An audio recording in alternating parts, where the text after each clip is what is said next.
সোমবার রাসমেলা মাঠের সামনে থেকে গ্রেটার কোচবিহার পিপলস অ্যাসোসিয়েশন ও কামতাপুর স্টেট ডিমান্ড কাউন্সিল সংগঠনের যৌথ উদ্যোগে পৃথক রাজ্যের দাবিতে একটি বিক্ষোভ মিছিল অনুষ্ঠিত হয়। মিছিলটি কোচবিহার শহরের বিভিন্ন এলাকা পরিক্রমা করে জেলা শাসকের দপ্তরের সামনে পৌঁছয়। সেখানে সংগঠনের পক্ষ থেকে একটি স্মারকলিপি প্রদান করা হয়। সংগঠনের দাবি, কোচবিহারের ঐতিহাসিক গুরুত্ব ও সাংস্কৃতিক স্বাতন্ত্র্য রক্ষায় পৃথক রাজ্য গঠনের প্রয়োজন। তারা অভিযোগ করেন, কোচবিহারের মানুষ দীর্ঘদিন ধরে উপেক্ষিত। এদিনের কর্মসূচিকে কেন্দ্র করে যাতে কোনো রকম অপ্রীতিকর ঘটনা না ঘটে, সেই জন্য পুলিশের উচ্চপদস্থ আধিকারিকদের নেতৃত্বে বিশাল পুলিশ বাহিনী মোতায়েন করা হয়েছিল। মিছিলের প্রতিটি পর্যায়ে কড়া নজরদারি চালানো হয়। বিক্ষোভকারীরা জানান, আমাদের দাবি সাংবিধানিক অধিকার। আমরা শান্তিপূর্ণভাবে এই দাবি জানাতে এসেছি। সরকারের উচিত আমাদের দাবি বিবেচনা করা। এই ঘটনায় শহরের সাধারণ মানুষের মধ্যেও মিশ্র প্রতিক্রিয়া দেখা গেছে, তবে কর্মসূচি চলাকালীন কোনো বিশৃঙ্খলার খবর পাওয়া যায়নি।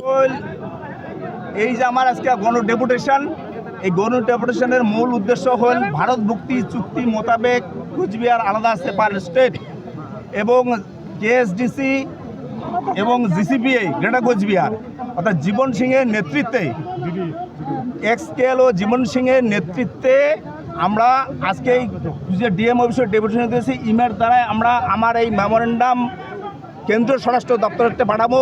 খুব তাড়াতাড়ির মধ্যে আলাদা কোচবিহার রাজ্য না দিলে আমরা বৃহত্তর থেকে বৃহত্তর আন্দোলন যাবো, গণতান্ত্রিক মাধ্যমে যাবো। জীবন সিংহকে এক্সকেলও বলছেন, উনি কি কেএলও ছেড়ে দিয়েছেন? হ্যাঁ, ছেড়ে দিয়ে অবশ্যই যায়। তাকে যখন নিয়ে আসা হয়েছে, সারেন্ডার করা হয়েছে যখন, তো অবশ্যই তাকে এফটিএল বলা। এখনো তো বিভিন্ন সময় তিনি ভিডিও বার্তার মাধ্যমে বিভিন্ন সময় হ্যাঁ দিচ্ছেন। তাহলে সেটা আমার আগে গভর্নমেন্ট আগে সিদ্ধান্ত নিক, আগে গভর্নমেন্ট আগে সেটা পরিষ্কার করুক। আমরা বলার আগে গভর্নমেন্ট সেটা সিদ্ধান্ত নিক আগে। আচ্ছা, দেশে প্রশাসন বলে কেউ আছে, প্রশাসন যদি ওনাকে সিকিউরিটি দিয়ে রাখতে পারে, তা আমরা কি? আচ্ছা, তা আপনাদের মূল দাবি হলো কামতাপুর আলাদা।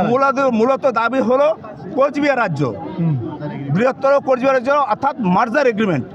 আমাদের মূল কথা হলো, আমরা বারবার দিয়ে এসছি, এটা ভারত মুক্তি চুক্তি মোতাবেক মার্জার এগ্রিমেন্ট। এই কোন কোন সংগঠন আছে এখানে? এখানে জিসিপি আছে, কেএসডিসি আছে, আরও বিভিন্ন সংগঠনগুলো এখানে আছে। হ্যাঁ, কতগুলো সংগঠন আছে? কিছু সংগঠন আছে। আর সব যৌথ মঞ্চ এটা? হ্যাঁ, যৌথ মঞ্চ। কতদিনের সময় দিচ্ছেন প্রশাসনকে বা রাজ্য সরকারকে? খুব তড়িঘড়ির মধ্যে না করলে পরে বললাম তো, বৃহত্তর গণতান্ত্রিক পদ্ধতিতে আমরা বৃহত্তর থেকে বৃহত্তর আন্দোলনে যাব। আচ্ছা, কত লোক এসছে, কোথা থেকে এসছে? প্রচুর লোক এসছে, এখানে হাজারো লোক এসছে। এইভাবে কাউন্টিং করে বলো অন্তপক্ষে 30-40 হাজার লোক। 11 তারিখ থেকে আবার বংশীবদন বর্মন, উনি আবার রেল অবরোধের ডাক দিয়েছেন। হ্যাঁ, উনিও ডাক দিয়েছেন। উনিও ভারত মুক্তি চুক্তি মোতাবেক মার্জার এগ্রিমেন্ট নিয়ে ডাক দিয়েছেন। প্রয়োজনে আমরা ওনাকেও সমর্থন জানাবো। সবাই একসাথে, মানে এই দাবি নিয়ে আপনারা সবাই একসাথেও কাজ করতে? অবশ্যই হতে পারে। হ্যাঁ, কিন্তু আজকের যে ডেপুটেশনটা, এটা জিসিপি এর থেকে দেওয়া হচ্ছে, জিসিপি এবং কেএসডিসির তরফ থেকে। কেএসডিসিটা কি full form? KSDC Kamatapur state demand council. আচ্ছা, আপনার নামটা? আপনি কি কেএসডিপির সভাপতি? আমি যেটা গুজরাট পিপলস অ্যাসোসিয়েশনের প্রেসিডেন্ট, বা আমার ভাষার যেটা কই গড়িয়া সভাপতি। আপনার নামটা? মোর নাম অমল দাস। বলছি, জীবন সিংকে সামনে রেখেই এবার আন্দোলন হবে, তাই তো? হ্যাঁ, অবশ্যই। আজকে উনিও জাতিমাটির একজন নেতৃত্ব, উনি একজন মহান নেতৃত্ব, ওনাকে আমরা সামনে রাখতে চাই। কোথায় রয়েছেন, কিভাবে রয়েছেন, সেটা সময় চলে আসবে। সেটা আপনারা ভালো, আপনারা সাংবাদিক। ওনার নির্দেশেই কি আজকে এটা হচ্ছে? আজকে ওনার নির্দেশেই হচ্ছে? অবশ্যই। ঘটনা যে আমরা মেমোরেন্ডামটা দিয়ে আসি। আচ্ছা,